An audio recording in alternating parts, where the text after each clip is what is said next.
Selasa tanggal 17 November. Jam pukul 12 WIB. Dengan medan yang ekstrim. Melewati lembah, pegunungan dan sungai. Dan akhirnya sampai di lokasi. Di mana pada saat ini kami melaksanakan pembersihan. Kemudian inilah hasil yang ladang ganja tersebut. Dalam operasi pemusnahan ladang ganja, sejumlah 51,75 hektar 26 titik.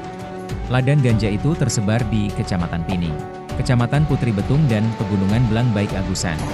Demikian yang bisa kami dapat laporkan. Selamat siang, Brigadir.